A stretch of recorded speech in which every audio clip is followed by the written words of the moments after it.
We're going to get started. So welcome everybody to our first Web Editors group kickoff meeting of the year.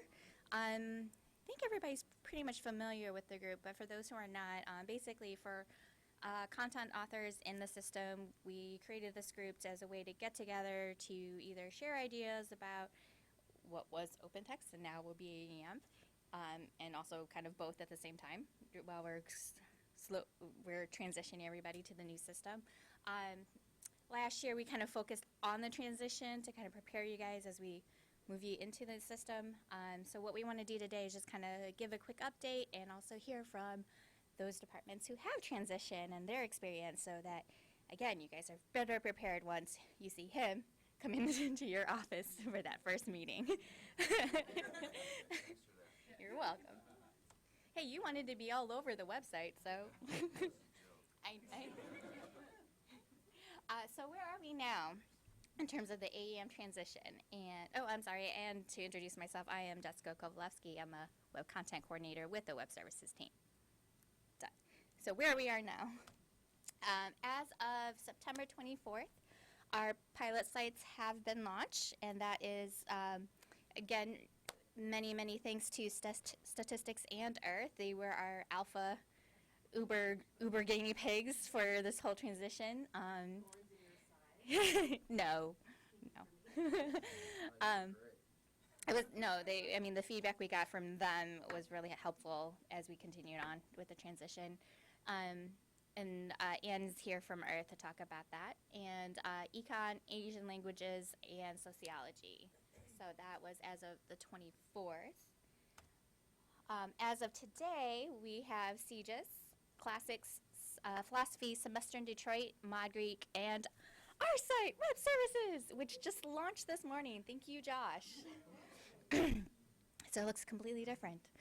And right now we have about 20 plus sites in process. Those are all from humanities, mostly from humanities. And we're hoping by end of October, knock on wood, which I'm pretending that is.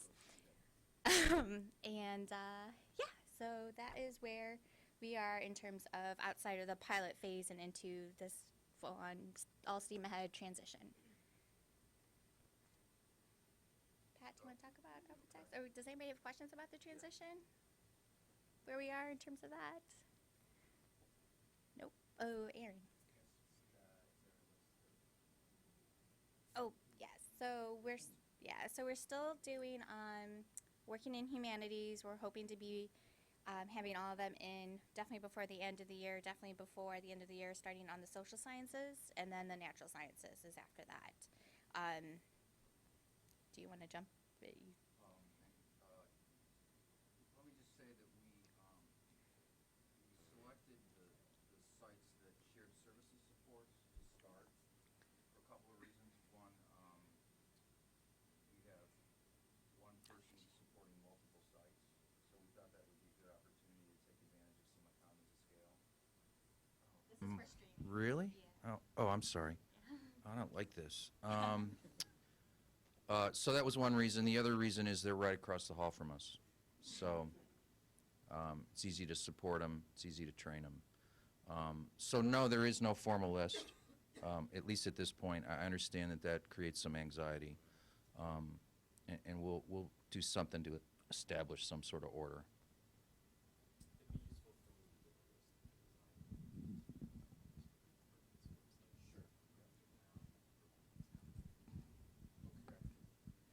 We have a Google Doc that we can share with you that shows everybody that's in the queue. And do you want to stand there? Sure. No. Is this OpenText? Yeah. Okay. OpenText is obviously mostly up and running. Training, open labs, and support are obviously still available. We're not doing any new coding or development. Your site will be available post-launch, so you'll be able to go in and at least get at your old content.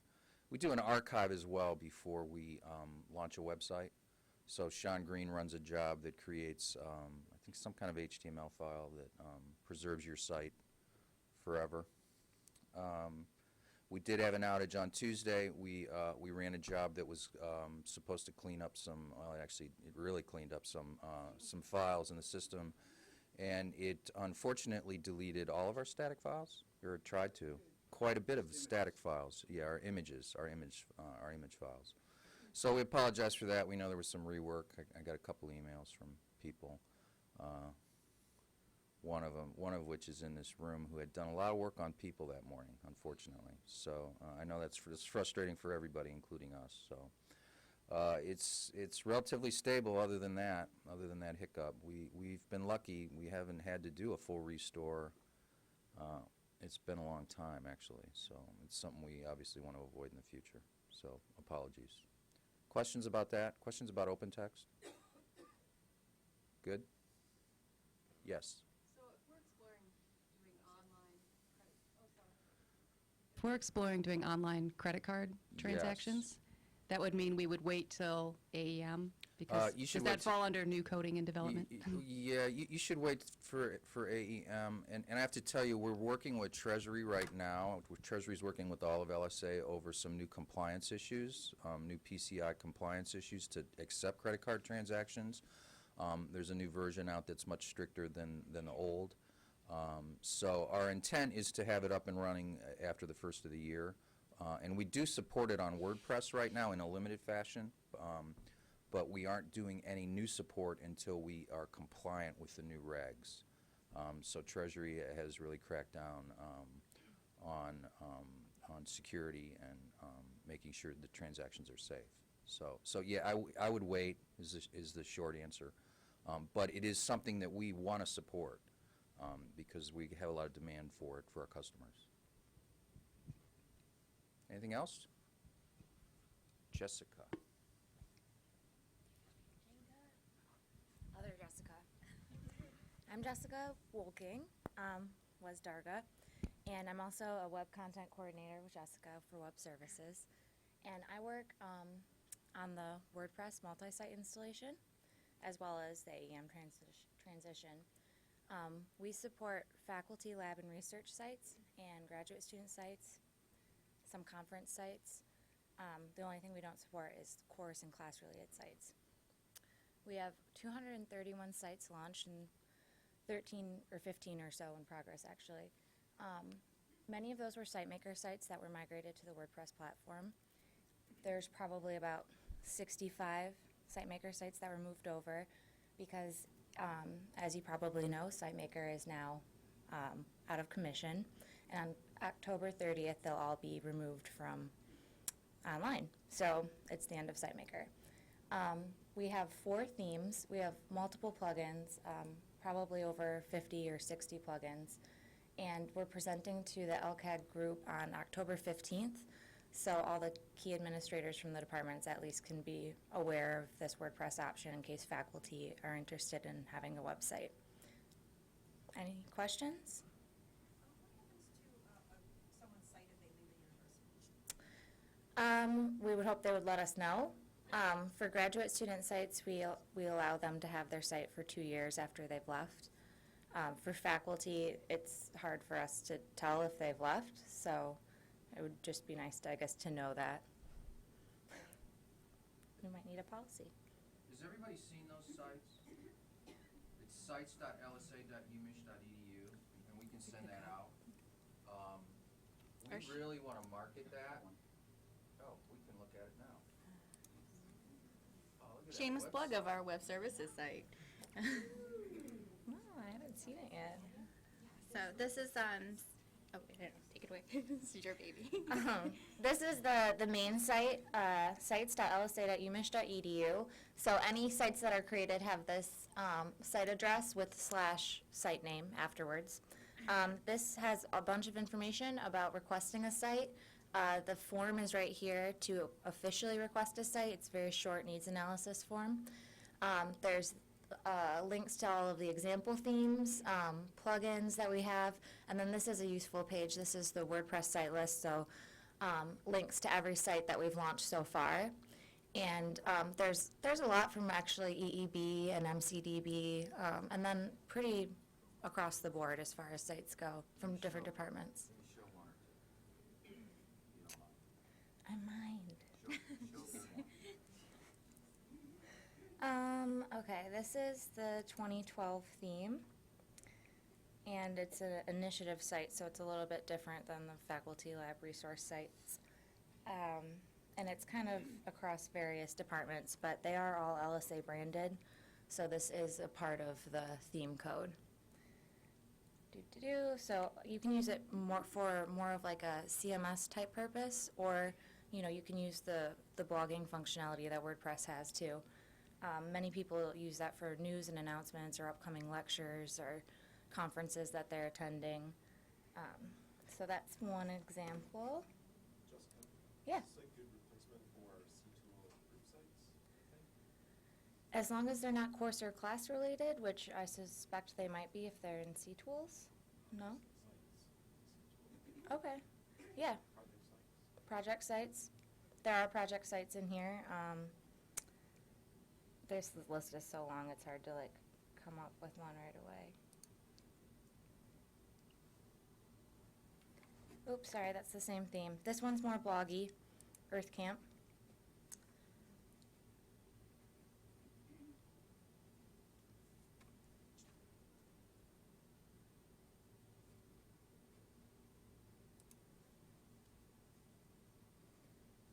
This is the Coraline theme. This one's really popular for faculty sites, and it can have a banner across the top.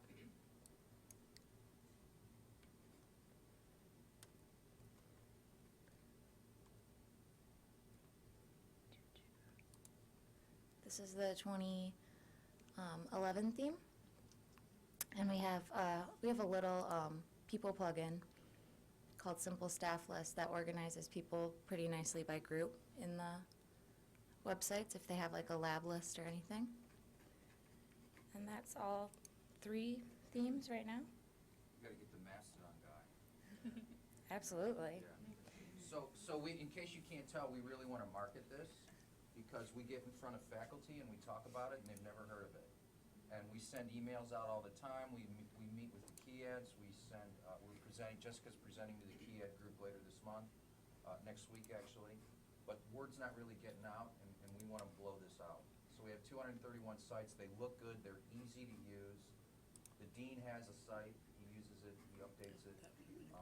So we get faculty who tell us they're too busy to do a website. We say, well, the dean's pretty busy. And he manages to update it and maintain it on his own. So if you could get the word out to faculty, to labs, to research sites, we'd appreciate it. How long is the training for faculty? There's no formal training. It's very intuitive and easy to use. There's tons of resources online. But I will like schedule a meeting with them, sit down and go through the dashboard, or they can come to any of the open labs if they want. We never did a formal training because it was too hard for people to, schedule them. So, but we're here to help them. Is there any formal time restrictions in terms of it's only needed for a week or 2 weeks?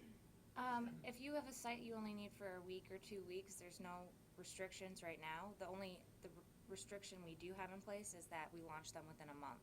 So we will fully support the site building process and everything up until a month. Then we consider the site launch, and then we move into a more mid-level support where we're not directly adding content for them, making direct changes, but we'll help with anything they have. If someone is considering using this as a C-Tools project replacement site, is there a way of securing some of the content like there is with C-Tools? Like behind cosign? You can password protect. There's not a way to add it behind cosign. The whole network is behind cosign, so they log in with their U of M credentials. So right now, all that there is just the WordPress built-in password protect for pages, which works pretty well. But the password is not, authenticated through cosign. Pretty sure there's a plan to use Canvas to replace project sites. There's just no formal timing. Is that fine? Having used Canvas, I'm not sure how I'd make it work for a project Yeah, site. And I'm not sure they are either, but I know if you read the communication that came out from Laura recently, they're gonna mandate courses use it by next fall, and then projects, everything else uses it by some date TBD. don't know that I can replace Canvas yet. Okay. All right.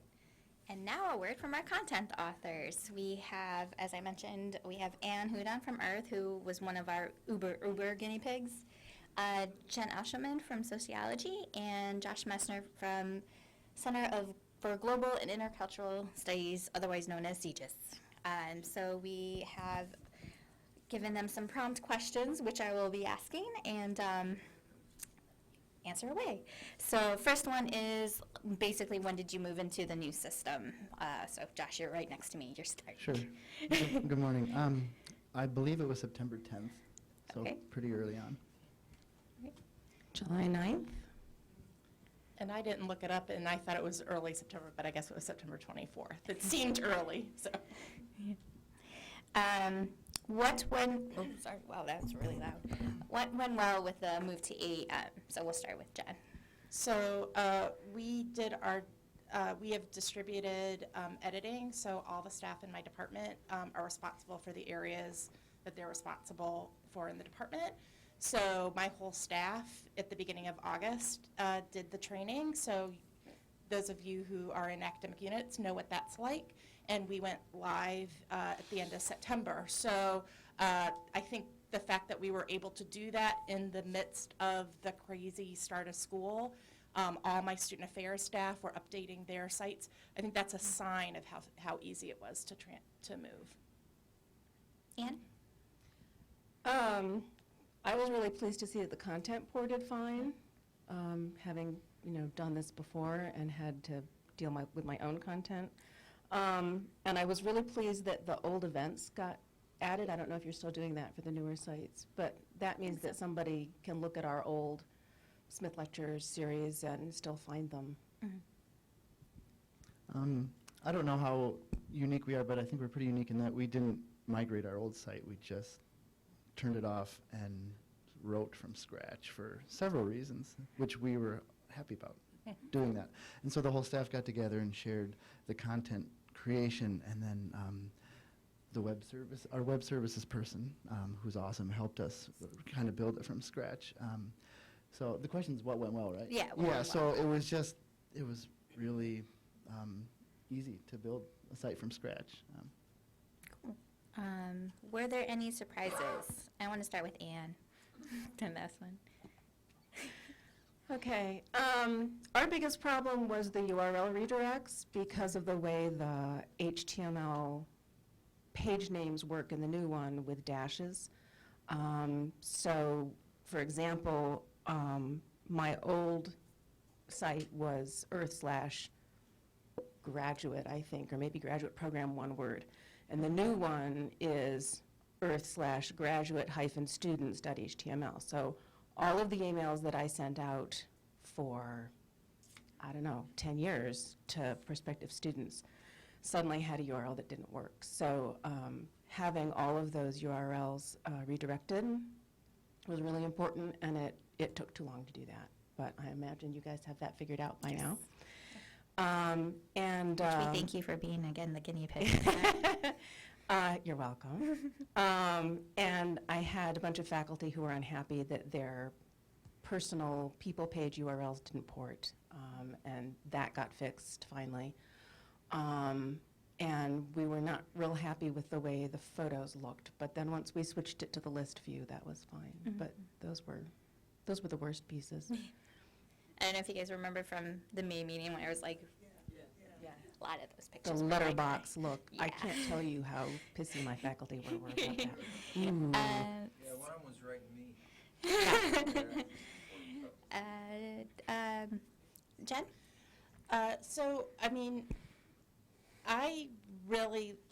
I think for me, the biggest thing was the images also.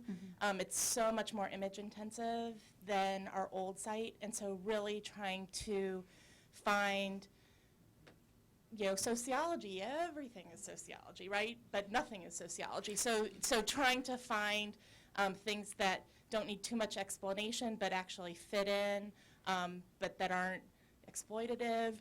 Those are all were really hard to find, particularly for the front page slideshow, but throughout the whole page or the whole site.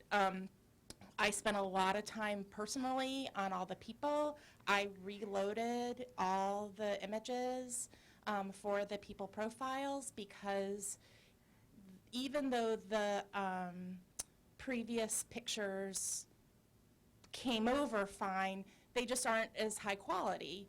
And so I uploaded higher quality images for basically everybody. But you know, it's a super easy thing to do. It's kind of fun because you can recrop them. I mean, it wasn't a problem, but that was something that needed a lot of attention. So I think. Did you use the mass upload then to? No, I pulled every person's. Okay. Every person's profile needed tweaking. So Oh. if they already had a CV up there, they often had double CV buttons because the CV PDF creates a button and then their old CV link, which was linking to their old site. So there was just kind of general cleanup that had to happen. The way that the old fields of studies and associations, they kind of came over as text in it, and I just got rid of all that. But that's, I think, just I'm kind of detail oriented in that way, and so that stuff just bothered me in a way that maybe isn't actually a problem. But anyway, so I just went through and just did a lot of cleanup on people. But the content for the rest of the site came over, and we did some tweaking because there was stuff that just was hereditary and had kind of gotten bulky just from multiple faculty directors who wanted to see things cut and redirected in a kind of slightly different way that we just simplified when we did the transition. But we kept all the nice glossy pictures of all the faculty and students, and I think they look great. Good. So, I think it's a good thing. Josh, what was the surprise for users? We had a few little glitches. There was something about the system interpreting our URL, and then there was a permissions thing with Adobe that was fascinating behind the scenes. But they just took care of all that.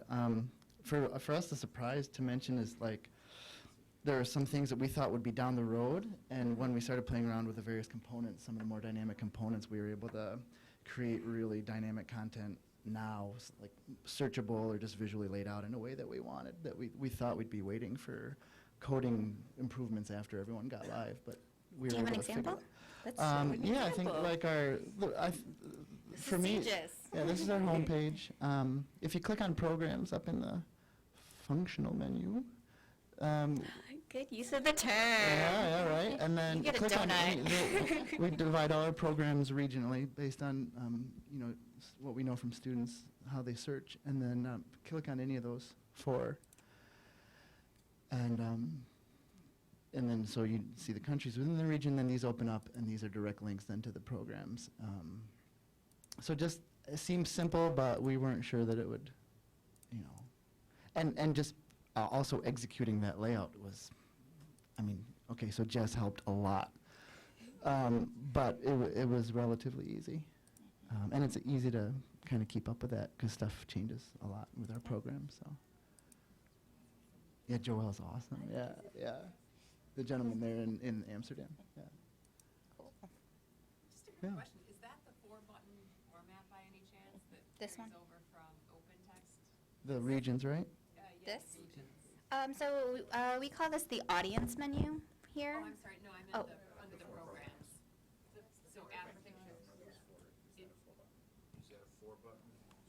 Yes, sorry. I'm thinking for up there. Yeah, so that's the carryover the 4 button, which is much easier to do. However, can I say something Sure. about the 4 button? Don't use it on something that you have to edit regularly. We tried using it for our alumni board photos Oh, okay. to create easy links to go to the individual profiles, which meant that every time somebody came on or off the board, it took Dale an hour to update because every single button had to be changed. So it's a really good thing to use for something that's going to be stable. Don't use it for something that you're going to tinker with. And I don't know how you got the pictures to look so good, but we kept trying to upload pictures, and they all were blurry in the 4-button thing. Ours were the same. I believe How's it's what? fixed. Yeah. Oh, okay. Yeah. All right. Yeah, They so- were, yeah. Yeah. Ugh. Not good. So try again and then let us know. Okay, yeah, good. So actually, Jen, I was gonna ask you some more key ed specific questions. So, how much input did you receive or ask for from other key decision makers about the move to AEM? Mostly my faculty and chair care about functionality, and they care a little less about kind of all the nitty-gritty details. I know that different departments have different cultures in that way. So the thing that we really focused on in terms of our kind of administrative faculty getting buy-in with them was the front page slideshow and the images on the front page, you know, the descriptions of the front page. Sociology. Yeah, this is our page. And so if you cycle through, what images, what are the sort of descriptions that we're using for each of those? What are the links that are going to those? And so that's stuff that we really got a lot of kind of faculty buy-in in terms of those things. The rest of it, you know, when we wanted to change and kind of say, can we get rid of this sub-listing of this kind of a graduate student and just say they're all within the single graduate students? Does anybody really care? And, you know, got the blessing to say, yes, we can get rid of tracking people in this subway that was a little more complicated in this way, so. Okay. So this question's for everybody. What advice do you have for others to best prepare them for the transition? Josh. I would say be creative, have fun, and the system can probably accommodate, check in with your web services person. But if you have a funky idea that would add to visual or other kind of dynamic content, video, just try it out and play around with it. The other thing I love about the editorial side of this is that you can build stuff on the back end and see it, and it really does look exactly like it's going to look, and you don't have to go live with it. So you can have 3 or 4 versions of a component on a page playing around with it, and you can just delete the 2 you don't want, or you can leave them there and show them to somebody, or just let them sit there for a while and think about it. It's really nice. Anne? My advice for preparing is to clean house, think about your content, think about your menus, get rid of stuff you don't need, simplify, and think carefully about your old page names and make sure that you have clear HTML page names coming forward. So when you write a title for a page, remember that that's going to be the HTML title. And if it's 8 words long, it's going to be kind of silly looking. Jen? I think for me, what we didn't have the clear understanding of before going live was that there is this understandable migration that the web services does in preparation, and they mostly replicate your site before you even get trained. And so for us, they migrated our site content in May, and we didn't get trained until August. And given the time of year, like our student services staff had spent a lot of time on people profiles, particularly for new graduate students who are going on the market, getting all that stuff done. And then all of our new content was like, oh, wait, we didn't actually have a clear understanding internally that, in fact, when we were thinking about not making big changes, we were thinking like, deleting kind of big, sections and reorganizing. We didn't think about like individual little bits of content. And so I think really communication back and forth between like when is there really a content freeze, and that understanding that kind of after that you may have to reload that themselves. It was significant enough that they actually did another download of the students, and so that was super helpful. We didn't have to we just had to do the sort of normal cleanup. We didn't have to kind of rebuild that. But I think that was a surprise to us. And We're better at that now. Yeah. pilot. Yeah, pilot, your pilot. And obviously, the goal is to minimize the time That's between right. when we freeze the content and launch the site. Right. And that's something we track, and the numbers are right now, but it'll go down. So I actually have some notes from Sandra from Shared Services. She wanted to participate in the panel, but is, I believe, out of town. So I just want to go through this before we get to the last question. So from Sandra, everyone that I talked to really liked the new sites. They look really good. Let me, and I believe because Shared Services, they work on multiple sites, so they don't have like one specific site that I can show to. The pre-launch meeting was really helpful with Pat and our assigned web editors. Kristen and Amy, who are web content coordinators with our team, have been awesome to work with. They're are responsive and helpful. Amy was helpful in that she took time to note to me all the things on the site that didn't quite make sense. The pre-launch meeting for Classics and MG were super helpful, and Kristen was really on top of handling edits and changes from there, or any questions that Sandra had. She really liked the intro class to training. And the new system is awesome to work on. So much easier as an editor. Thank you. Let's see.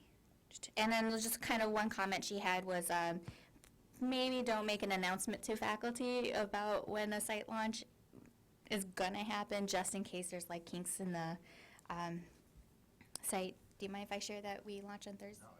So what we aim for is to launch on Thursday, and so that way Friday is sort of the cleanup time. So maybe wait till Monday to say, hey, we have a new site.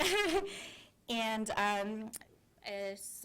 Jen talked about like kind of the time between when we scrape the site, what we would consider the freeze, and going live. You know, our aim is always to be 2 weeks, but understanding that something may happen, it may go longer than that. So we try to be, we're working on better communicating that, like, that to you, and then always reminding content authors to kind of track changes that you need to do on your current OpenText site so that we can mirror that in the new site. So again, just getting better at the communications between web services and the departments. And then, Jen, I have another kind of key question. Anything else that may be helpful for content editors to know as it relates to like the departmental process, so as you were going through the transition? Can you repeat that? Anything else that may be helpful for content editors to know as it relates to departmental process? I mean, I think the biggest thing is to just remember that these websites become monsters over time, you know, and that it really is an opportunity to sit back and say, you know, what are the ways that people are going to get to this? In the content, I don't even know what it's called, in the behind the scenes thing where you activate, Edit side? Yeah, the edit side, there is a, you can see how many times people are touching, you know, are accessing sites, which is kind of exciting. But what you realize by looking at that is people are mostly going directly, diving down directly. They aren't navigating through all the different levels. And so that means that the further deep you hide stuff, which in our department is the way our site tended to migrate, you know, the harder it is for people to find your content. And so we spent a lot of time, you know, really simplifying how deep those navigational levels went, so that they really are just 1 or 2 down. Okay. And then last question, I know Anne had a little demo that she wanted to show you guys. So I'm actually going to start with Josh. What is your day-to-day experience like with AEM? It's great. We have great support, and basically we can put anything up there we want. And it's provided not only good external communications, but maybe it's just my personality too, but it's been an opportunity to talk about how we generate content as a group, because everyone has different needs and wants, and we don't always agree on those. And this is a chance to say, what's our protocol as a department for how this the website's sort of a reflection of, because there's no issues around whether we can or can't. It's more about should we, and what does that mean for our audience. So it's good. Cool. Jen? Yeah, I mean, I think for me, I mean, like I said, each staff person is responsible for their own area, and And so I think clarifying for ourselves what that means, we have a clear kind of spreadsheet that describes kind of point of responsibility, but there's enough overlap that it creates some sort of team conversations. But I think we struggle with often, and Pat and I have had this conversation too, of, this is an external marketing thing, but we have internal marketing needs too, and trying to balance that, I think, is a challenge, and trying to figure out how do we get stuff up here that is in a way that everybody can see it, or are we kind of then linking to other internal password-protected sites that we don't necessarily want to have all of our dirty laundry. So I think that's the thing that we've been kind of thinking through ourselves. Okay. Anne? Sure, I can drive. Basically, I'm a very, very, very happy camper because it's flexible, and when you push activate, which is the publish, it does it instantly. One click. And if you're playing with something and you wanna put something up there, and then you wanna just go see it, without being distracted by the editing side, you can hit activate and go look at it, and then deactivate it, and it's instant. And that's just, yeah. I'm still working on learning the components. So can you I really like the YouTube thing. Slide up a little bit. Up. Oh, you mean dumb. Okay. So there's our mammoth excavation from last Thursday, and that was so easy to plunk in there. I started doing it, and then Dale said, no, you need to change the code. And I said, here, just you do it, because there's two of us in my department who play with this. And it was a piece of cake. Look, that's the YouTube identifier. That's all you have to put in there. And that's at the end of the link on YouTube. Right. It literally says V equals, or VID equals this, and you just copy that. Right. And it just works right there. To see it live. There it is. I really like having the Twitter feed. I haven't had any problem the last few days finding things to put up on Twitter, thanks to Dan Fisher and his crew. So I didn't have any trouble last summer putting things up on Twitter or Instagram, because we had the Camp Davis, and I had kids sending me photographs and faculty sending me photographs. I have a faculty member in Nepal right now, and she's been sending me photographs. So I don't have your problem. I have too many photographs. Just to add on to that, we are working to add Instagram as part of this. Oh, it's on the Siege side. Okay, never mind. Oh, never mind. Yeah. Oh, good. And So the- did we fixed the tab name? Because the last time I tried it, the tab name didn't work. Yeah? Must have. Yes. Can we have 3? No, not at this point. Okay, Yeah. enhancement request, can I have all 3, Yes. please? I will put that in. You can always pull another social component under it. Yeah, but then if you pull another social component under it, then it gets just way too long. That just makes too much. Okay, can we go back to the Earth site for a second? Go up to the top, please. Which, Yeah, I need you to slide that little thingy over. Just yank this it. is probably the most I keep annoying putting it thing. over there. here. Yeah, I get into the site and I move it over there so that Okay. it's not in my way anymore. So Jen, Earth portal, that's how I solved the problem of, want to click? Right. And so is that a site link? Oh. What is this then? Well, it's an AEM page, right? And then the CC little room scheduling is a regular AEM page. You want to click? Yeah. That I ported in from our old website. Right. And those links all go to either the Pathways room when it's centrally scheduled, Right. or the Google room. So if you click on 3504, don't please. But so Right. that one is a conference room that's in a Google Calendar. Right. So you guys are welcome to come borrow the code from this if you want to do something similar. So go back to portal, please. So the bottom one, the department policies, forms, and procedures, goes to a Kerberos password protected internal site that nobody can get to. And who manages that? Our IT staff manages that. But the other ones are, you know, what can be, like, here's the academic progress report, for example. I put that up there because I'm always telling my faculty that they, you know, they want that regularly. So I just put it there so that they can find it. A link to an intranet, It's, yeah. yeah, so there are like three different links to intranets, and then the one that goes to the LSA academic progress report.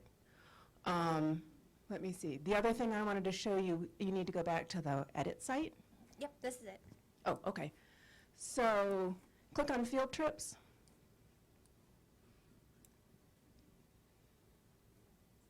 Field trips. Oh, here, yeah, Yep. sorry. Sorry. This is a Google form. Yep. And it took us about an hour of tinkering to figure out how to do this. When you click embed on a Google form, it gives you a ton of code, and then you have to delete some of it to make it work in here. And I wrote up my notes and sent them to Peg, and I imagine they're probably in the manual by now. I know she was going to do that, but then she went. I have to take a Yeah. look, yeah. If you want to do this on your AEM site and it's not handy, email me and I'll send you my notes. Yeah. And you can do this not only with Google Forms, but Qualtrics Forms, Google Calendar. It's the external component that allows for this to happen, right? I'm just curious how that shows up on mobile, or if it does. Yeah. So wait, this, It embeds. oh, is that- Yeah, it's not activated. So this is one of those things where I haven't activated it yet because we haven't decided exactly what needs to go in the form. So if you ever wonder about that, you can just take your browser down to see how it would look in the mobile form. And And then- how wide it is, you can determine an AEM. Yeah. So depending on how you want it to look, it's flexible. So, and then on the mobile, this would be touch that they would scroll through. But if you want to see, you could edit. So this, then the width and the Right. width and the height, this is where you will play around. We tinkered with the width and the height until it looked good to us. But, if you don't want it that wide or you want it wider, you can make it wider. Yep. That seems to be a pretty good proportion. You can also make it longer too.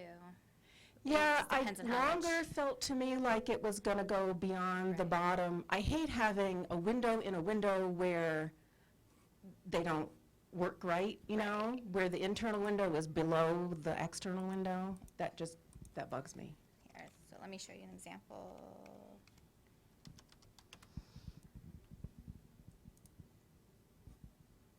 So here's an example one where the whole form shows. So it's, again, personal preference. Whatever works. Yep. So the other thing that I wanted to show people, let me see, I guess I want the live site and alumni and friends. So we started an e-newsletter. Want to click on Earth e-news for me? And this is not what it looks like. It's an email. And then the news items, EEB's have been doing this for a long time, as I understand it. The news items go to this page. So when you click on the link in the email, you'll go to one of those articles.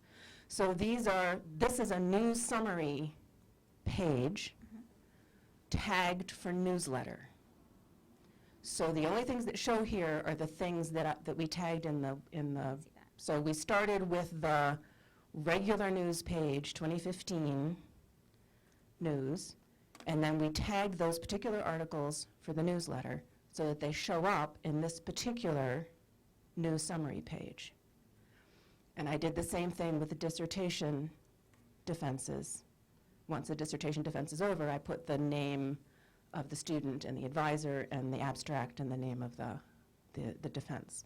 So when I created this, we did it in the alumni and friends, and then I thought, well, it's not showing up in an e-newsletter in our news section. So I went to the master console where everything comes in as a list, And I copied it. And it was perfect, and it was instant, and it was there. And then I went to the news summary section and edited the top text a little bit. And it was, the ability to move and copy stuff in this system is glorious. Really, really nice. Stephanie, you had a question? Yeah, I just wondered if there's a way to, is there a way to upload a PDF with forms and with AEM? Meaning? Like if you have if people are filling out an application Okay. and you want them to submit their CV or something like that. So in the form in AEM on the page, is that what you're asking? Yeah. So if the Google form itself, yeah. No, if they can upload their own PDF. Yeah. If they need to I think submit something with, should- I mean, Google Forms don't let you Yeah, and upload. Qualtrics has the file upload. Says a file And- upload. Yeah, So if you did the form through Qualtrics as opposed to Yeah. a Google Form. yeah. oh, okay. So I guess it depends on the form that you embed, if that has the capability to do it. Can you go click on the all news? All news. News and events. All news. So there are the different Earth e-news, it all bubbles up, right, to the all news, and then there's the Earth e-news, and then the PhD dissertation defenses, which are separate news summary pages, just like the main one, that have particular tags on them to make them only show those new items. Is that it? I'm happy. Yay. And she was like the Uber guinea pig, so I mean, anything wrong, they ran into it first, so. Lots and lots of emails. Lots of complaints. Do you guys have anything else you want to add or show and tell? We got some time. Sure. I forgot one thing on advice, and when you saw Jess kind of pull the window closed to check the mobile view, I just want to recommend, even if you have mostly a professional audience, as those professionals get younger and younger, they're going to be on mobile devices, but we have primarily a student audience, so I'm constantly pulling out my iPhone and seeing how the site looks. And it looks great, but I've occasionally found a few little things that I had to ask about or that I needed to fix so that they looked better on a mobile. And so that's where everybody is now. And so I think it looks fantastic. But check it, see how it looks. And then if you want to see how it looks sort of in the tablet view, it's about there. So you can kind of see a little bit of a difference in terms of how it looks. So definitely go through, especially if you feel like this is going to be a page that's going to be looked on a lot in many different platforms. So you just want to take your browse, and it's so easy. You're just taking your browser and scrolling it. I have fun with it all the time. Jen, do you have anything you want to? No. No. I mean, to me, it was all the pictures that, it's really images, and every section, it handles images so well. So really trying to think about kind of how do you incorporate that. Anyway. I guess we'll open it up to questions for anybody. And then because we're streaming, we just want to make sure that those who are watching online and who will be watching later can hear it. So we're going to pass the mic around. Yep. So you mentioned the pre-launch meeting. What happens in that meeting? Like, is it literally the day before it goes live? No, What's the timing of it and what's the content of that? well, I haven't been through one. Jess, you want to talk about that? Yeah, can you? 'Cause So what we do is usually we give a demo, show people the new software. We give you a pre-audit checklist. So we send out a survey that asks you questions about navigation. It asks you questions about tagging. It asks you questions about color. We cover that at the meeting. And then we talk about the major milestones. The first of which is obviously the content freeze, then the cleanup that the web content coordinator does. I think Jen talked about it. Then we show that to you before we train you, which is the next milestone. Then we give you an opportunity to clean up as well with your in concert with your WCC. Then we take an archive of your system, then we launch. Those are the 6 major milestones. And we track all of those in a spreadsheet so that we're obviously very metric driven. We're trying to minimize the time between the first and the last milestone. Right now it's about 50 days. It's too long. We want to get it to 2 weeks. We only launch on Thursdays. It's just predictable. It gives infrastructure team time to do the redirects.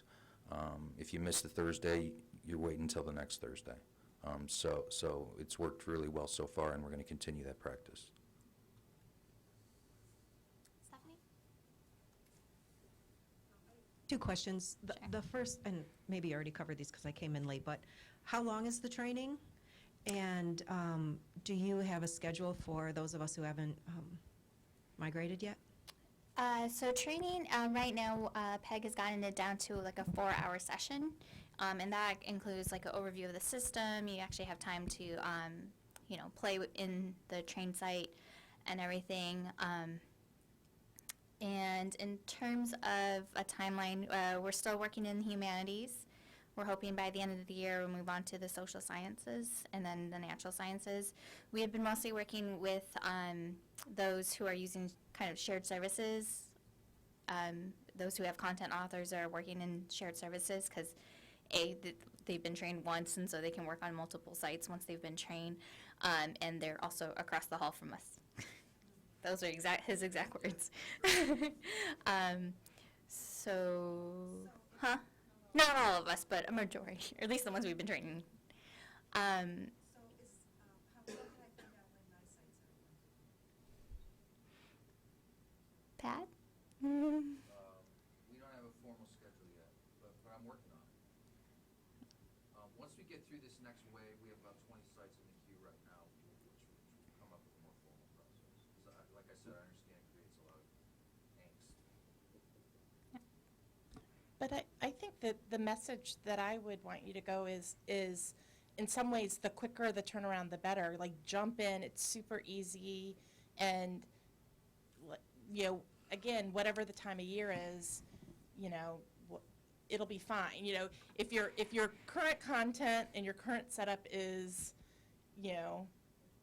fine, they will replicate it for you. You can tweak around the edges and go live, and then if you want to do an overhaul later, unless you're doing a total rewrite, it's so much easier to tweak around the edges in the new site than it is the old site. That's my personal opinion.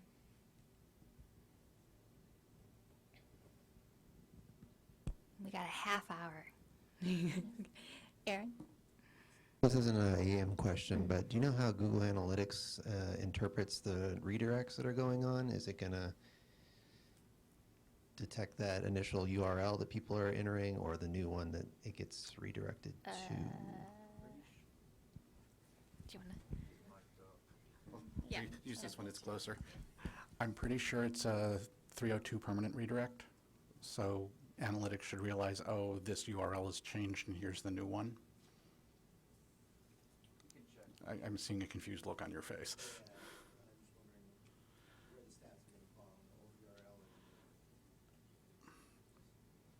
I think Sean's working on updates so that it goes to the Yeah. new one. Yeah. We'll find out. That's a Sean Green question. Like Blue out there still is using the old one that's on these, old handouts that are floating around. Okay. It's like exploring the new site. That is, we'll find out. We'll ask Sean Green. But one thing, and this goes to, I think this is the sort of early, the alphas versus the betas kind of question is, and I don't really know anything about the techie side of URL redirects. That's all mysterious to me. But in terms of the having to rewrite forms, all of the old links, like those names, they continued for us. Like, we didn't have to rename and relist a whole bunch of stuff.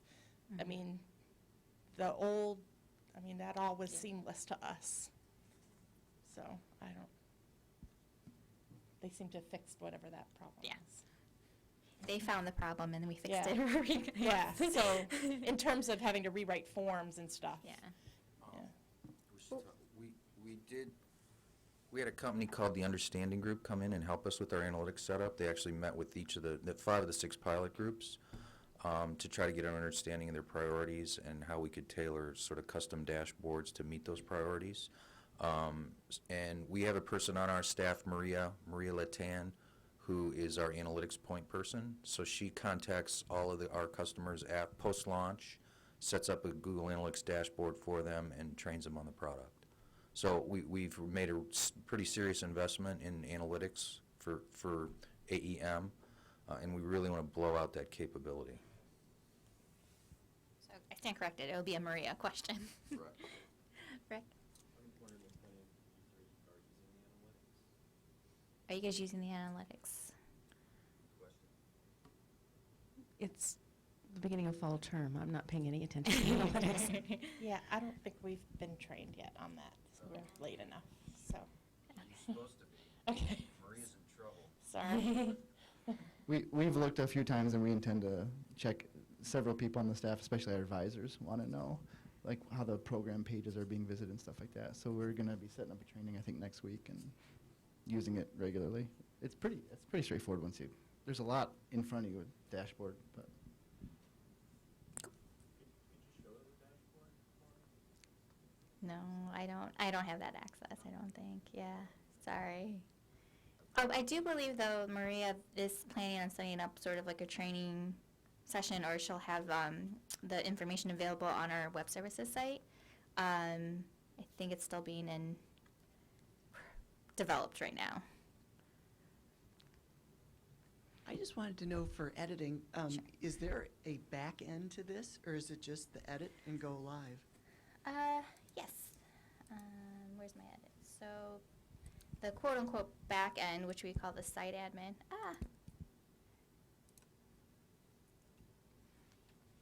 I'm impersonating Anne here, so. So this is essentially what it looks like. So very, forgot what the word is, but Windows, thank you. File structure, yeah. And we have it set up, so as you can see right now, because I'm an administrator, I can impersonate Anne. This is what she sees. She only sees her site. She only sees her assets. If you look at the dashboard view, which is another kind of back-end way to look at it, she only sees her project tile, so she only sees her sites, she only sees her assets, so it's none of this scrolling to find work studies or psychology at the end. You only see the stuff.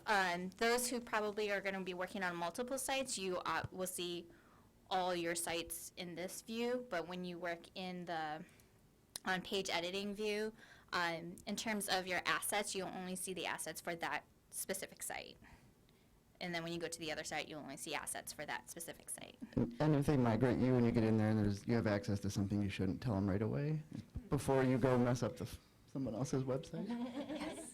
Work in the back end a lot, or is it maybe just after it's built? Majority of your edits will be done on the front end. On the only higher end, or the stuff you'll do in the back end would be if you want to update your slideshow. We're working to try to simplify that, but right now that's mostly done in the site admin. If you want to add assets, so your images and your documents that you want to have kind of used on multiple pages, we highly recommend you put that in your assets folder. That's been done on the back end, and wants to also say something. So when I was talking about copying that, the newsletter news summary page, I did that from here. So go to alumni first, actually. Yep. So I chose that, right, Earth E-News, and then I did copy. And I'm then not going to do it. So Yeah, no. And then I pasted it to the All News. So once you hit copy, paste will become available, and then you can paste it. And you notice all the little under published? Those are all published. If you go back to the, I think you were on the portal, weren't you? It Down. was. Down, go down. Oh, I see. Yep. Notice the field trips one is red. That's because it's not published, which And is, then I mean, that's just really useful, you know? And then blue means something had been changed on it, and it's probably not activated yet. So the page is activated, but somebody had changed it. And If you go further to the right, doesn't it? No, I guess it doesn't. So that, those blue, so that's, like, that's a sample of, it's not versioning, but it's the equivalent of the old publish button, right? So even if you make all the changes on the front side, you still need to come here, and those changes will be reflected in a blue button, and then you just highlight that and hit activate, and it publishes it. So you can sit there and work on it Yeah. before you activate it. Or you can activate it from Yeah. the page side. Oh, I didn't Yeah. know that. Oh, here. Page see? properties, oh, no. Activate page. You can Oh. activate. I hit activate a Yeah. lot. Oh. I did like Yeah. when you're saving, when you're writing a Word document, I just activate. It's just, there's multiple ways to do it. So if people are more comfortable kind of in this back end way, especially if you're like building a new channel or a new menu item, this is a great view for that. If you're doing one-off edits or you're just more comfortable like visually seeing it on the page, the functionality is there too. And you learn something new every day. I learned something new like last week, so it's like, sweet. So when you talked about on the back end, you only see your department's assets. What about people? So if you are sharing faculty with other departments or that type of thing, how does that work in AEM? My understanding right now is that basically each department's people belongs to them. So if a faculty member has is connected to 3 different departments, they'll have their own profile on their each department. There's multiple profiles. Yeah. And that was just the simplest way to get them to migrate over correctly. Yeah, I mean, compared with OpenText, OpenText, you could have an article and then you could reprint that article in multiple places. This doesn't do that. But that's less of a problem because you don't repeat content often in multiple places, but people is one example where stuff doesn't migrate Right. from a central held place. Can I just talk a little bit? Sure. about people? Yeah.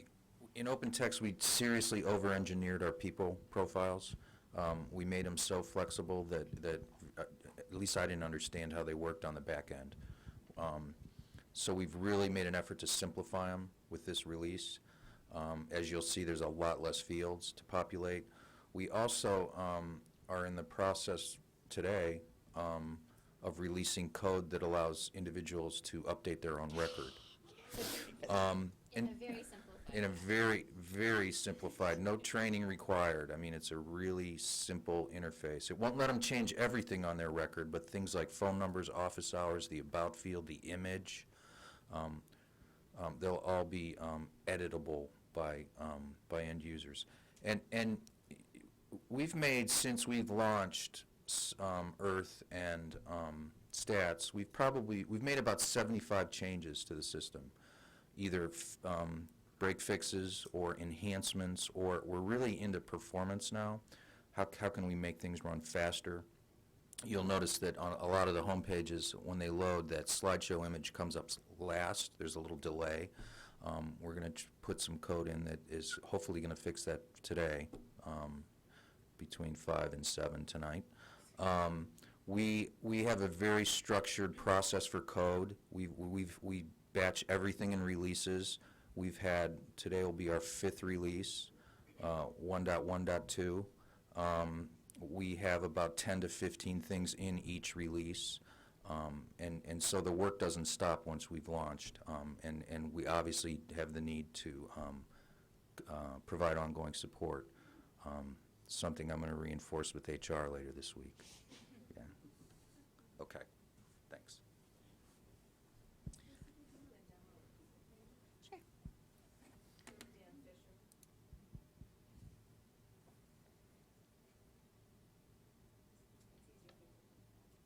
Oh, faculty, yeah.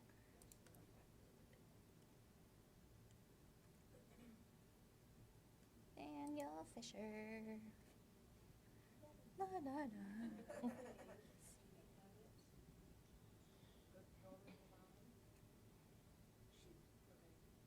So if you go to our page and go to Elizabeth Armstrong, go to people, And so we did the different tiles, but yeah, go to, and so we really shrunk about, and then it's got her book and her books. No.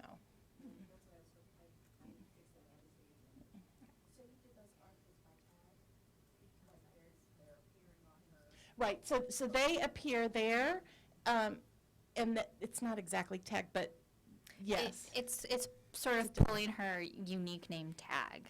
So it's recognizing that publications is hers and pulling that in. And then some of these, like, so her first book that's at the bottom, that's old, doesn't appear in our new books list, but her Paying for the Party, which came out last year, appears in the new books feed. So you have control over whether or not you're putting which assets in your most recent books things and which ones are hitting in each person's thing. And those could theoretically be papers and everything, but we just use books. It's too much to manage. And shameless plug, she has a WordPress site. Yeah, she has a WordPress site. Right. And it comes in here. Yeah, see, you click on her personal website. Ta-da. And So, then, yeah, so I think one of the things that we're hoping that will be an update to the site is, see, these are our different kind of areas, academic areas in the department, and they're long names, and so it's visually, particularly when you get to the main index page, it's very confusing to see all the commas in the name and then the commas in between the different areas. I see. Yeah, and so we've asked those to become semicolons so that becomes clear. But and so then if you click on like gender and sexuality, You want me to show them staging? Oh, but sorry. so like if you click on like by Renee Renee. right here, like Okay. click on gender and sexuality or one of those, then you get all the faculty who are in gender and sexuality in the department. And I know for some of like the bigger departments that could be a bit of a bear. But actually Earth had a really good, they created this form with like a field of all their fields of study tags, and then they just sent it to the professors. It and was say- just, it was a Google study, a Google form. Google form saying, hey, Yeah. where do you belong? Yeah. And then they gave it to us, and we're like, blip, blip, blip, Yep. blip. And so we don't manage this for graduate students, Right. but for faculty, we. Yeah, we only did it for faculty and research scientists. No, I didn't limit them. In chemistry, we've got about, Yeah. all these fields that they're all in. And so we, in the old site, we had two things, right? This was, I think, in the old fields of study, which are our kind of 8 main kind of groupings that we put faculty in. And then, but what appeared on the main index was kind of their self-described Areas of research or research and we got interests. rid of that. So that, they can put that into their About section if they want to more fully describe that they do,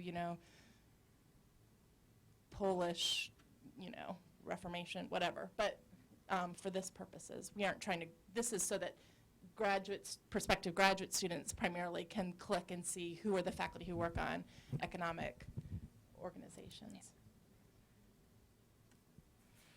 The econ site had a really long field of study list, and then they went back and pared it down.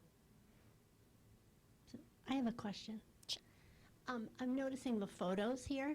Is this an improvement over the Yes. narrow? Well, we're in sociology, right? Yeah. So Jen had mentioned that she'd added in higher quality pictures.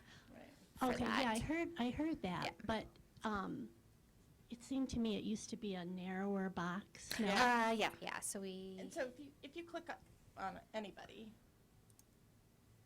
it's a long, and see, this is her old, we didn't have it's a pretty old photograph, and we didn't have a more recent one. That was, all we had was the one that came over from OpenText, and so you can see it's more pixelated. But it's also longer, and the system Trunkscape. does this translation, But- so we aren't uploading multiple versions for these multiple Right, views. but Gail, you're right. From the last demo, it was a little bit of a narrower box. I can't remember the dimensions, and we widened it a bit just to allow a little bit more flexibility, but you still want to be mindful in terms of when you take the pictures. In training, in the training manual, there's like a section that talks about images, and especially for a people profile. Just making sure, I think the idea is not to have their chin in the lower 20% of the It's like picture. if you go down to Deirdre right here, like, you know, but that's the picture we have, you know, like, so for lots of them, you know, they're good enough quality, but if that's the picture we have, that's the, most of them are good. You can swap it out with a block M too. It's really bad. Okay. It says MLSA, right? MLSA, yeah. But sorry, one follow-up. So do the pictures, the quality come over? Is there some improvement that's been made so that when they do come over, they're not so pixelated? Or is it going to depend on the proportion and the size? I mean, the files that were in, at least that we had uploaded into OpenText were, you know, 52 they were just tiny files. And they had, you know, in OpenText you had to crop them manually in order to get them up. And so that's the file that's in the system. And so for lots of them, we had the original files that we had then manipulated to get into OpenText. And so we went back to those original files to have the better quality. Yeah, so basically what it's doing, so the OpenText one is small, and we're giving it more room, and it's stretching it, so that's why it has that kind of fuzzy, pixelated picture. So, so for people and also for a slideshow, if you're intending to use the original, you know, what you have in your current site, your content coordinator is probably going to ask for the original, just so we can do what Jen did and fix it. And you may need new ones. Okay. I'm curious why, and you didn't use a photo view on yours? We don't use the photo view because my faculty hate the way it looks. Yeah, and this is faster. And in fact, if you hit print, you get basically a list of everybody, which is really nice. So it was I think it was an enhancement request about stats and Earth. So you can have this to be the default, or and you still have the option to toggle back, but this can also be your default. You can pick either one to be the default for the page. Yeah. But you have to do it on each page. So you do it on people, and then you go to the faculty menu, and you do it there, and you go to graduate students, and you do it there, and you go to postdocs, and you do it there. So you have to set the default for each one of whatever you have in that menu list. Stephanie? I have a totally different question about events. So are the events pulling from the U of M events calendar? Correct. And if two departments share an event, like if you just say they're a co-sponsor and then it shows up on both? Automatically. Oh, Jen, it was Jen. Yes. It's magic. It just magically appears. Yes. A question, can we make that default to month instead of week? I haven't tried to tinker with that yet. I think the way the code is written, it looks for an event during the day. If it's not that day of, then it looks for the week first. And then if there's nothing in that week, then it goes to the month. Can you click on that event? Oh, okay. All of that comes in from the central CIC site. Right, where you copy and paste it from the email that the faculty sent in. Yeah. We don't get that. Instead, we already have a database in the two departments that I work for that populates our digital sign and does a bunch of other stuff, and also helps the faculty sign up for appointments with the guests and a whole bunch of other things. And so I believe in CI you can import events. I haven't quite played around with that functionality, but you can be our guinea pig for that. They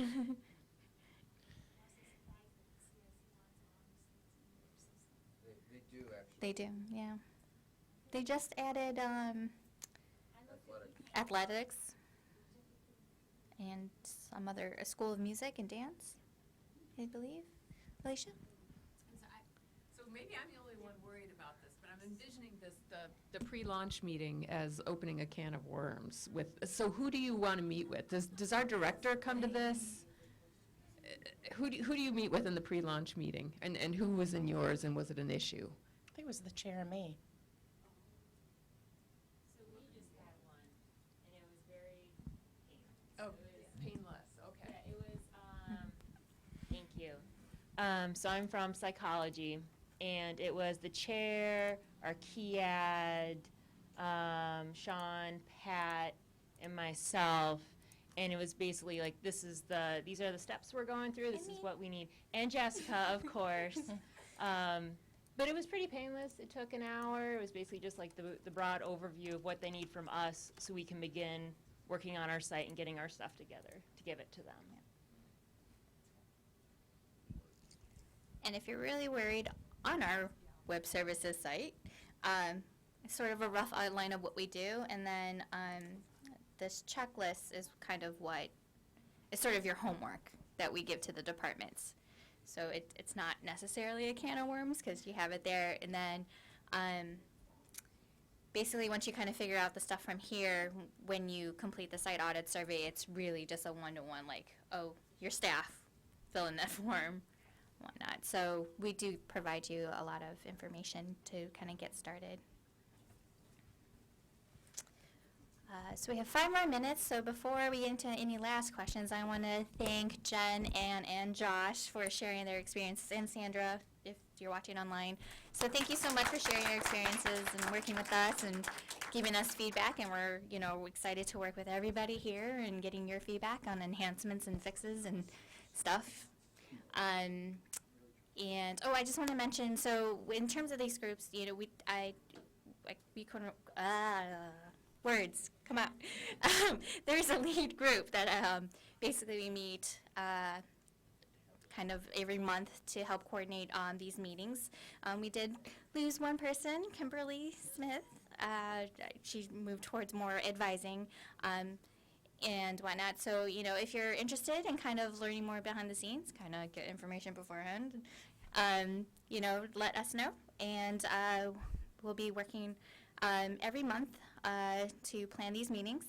Our next meeting for November, we're looking to have Scott Williams and Maria Layton, who works with us, to come in to talk about accessibility and responsive design. A lot of the decisions that we made both into the design of the new templates and kind of where content lays out and how you display your content is really driven by both accessibility and responsive design, and that's to see it from desktop, tablet, and mobile view. So if you guys want to learn more about that and also get more information that helps you drive your decision in terms of your content, look out for that invite. And I'm hoping to get this room and recorded because this is really awesome setup. So any last questions for anybody? Us, Web Services, Jen and Josh? Who's really excited? I am so excited about this. All right. Well, and also thank you, David, for the room and the coffee and the donuts, especially for our 8:30 meeting. And thank you guys for coming. Have a good day. Thank you. Thank you so much.